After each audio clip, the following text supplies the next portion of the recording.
જય શ્રી હરિ. મિત્રો, શું તમે જાણો છો કે જ્યારે અમાસ સોમવારના દિવસે આવે છે ત્યારે તેને સોમવતી અમાસ કહેવાય છે. શાસ્ત્રો અનુસાર આ દિવસ હજારો સૂર્યગ્રહણ જેટલું પુણ્ય આપનાર માનવામાં આવે છે.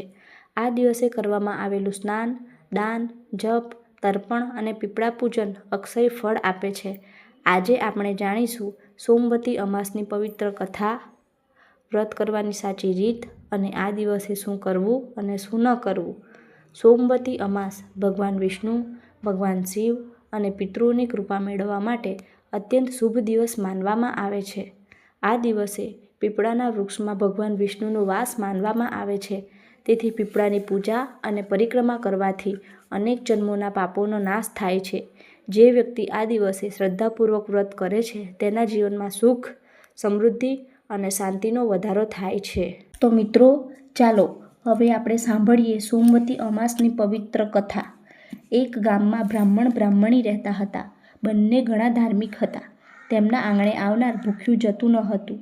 એમને 7 દીકરા અને 1 દીકરી હતી. 7 વહુઓ પણ સાસુ સસરાની મર્યાદામાં રહેતી હતી અને તેમની સેવા પણ કરતી. દીકરીનું નામ જ્ઞાનવતી હતું. એક દિવસની વાત છે. એક મહાત્મા આંગણે પધાર્યા. વહુઓ દક્ષિણા આપી અને દીકરીએ પણ દક્ષિણા આપી. મહારાજે 7 વહુને સૌભાગ્યવતીના આશીર્વાદ આપ્યા, જ્યારે દીકરીને ધર્મવતી ભવ એવા આશીર્વાદ આપ્યા. આ સાંભળતા મા દીકરી આશ્ચર્ય પામી અને સાધુ મહાત્માને વિનંતી કરી કે હે મહારાજ, મારી દીકરીને અખંડ સૌભાગ્યવતીના બદલે આવા આશીર્વાદ કેમ આપ્યા? ત્યારે સાધુ બોલ્યા, જ્ઞાનવતીના ભાગ્યમાં વૈધવ્ય લખાયેલું છે.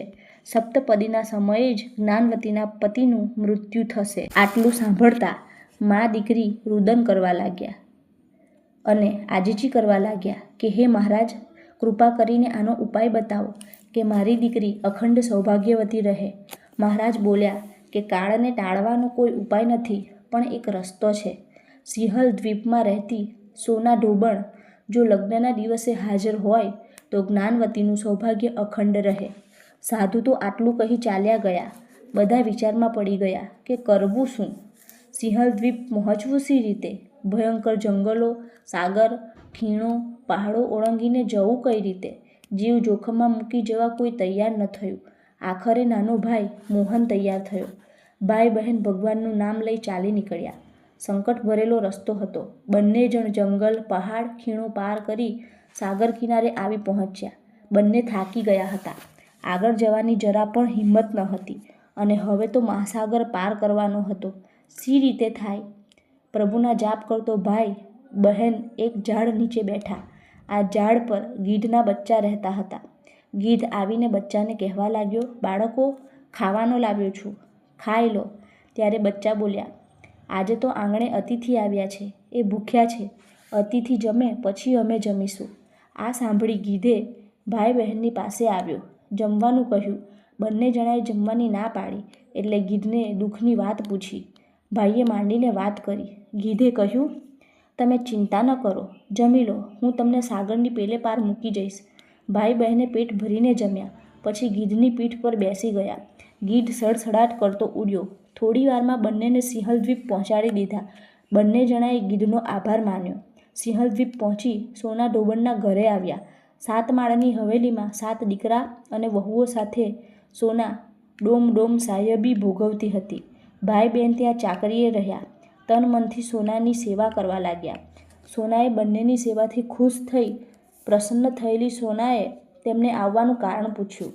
જ્ઞાનવતીએ બધી વિગતે વાત કરી. ત્યારે સોના બોલી કે હું અવશ્ય તારું દુઃખ ભાંગીશ. બીજા દિવસે સવારે સોના ભાઈ બહેનની સાથે વ્રતના પુણ્ય બળે આકાશ માર્ગે ઉડતી.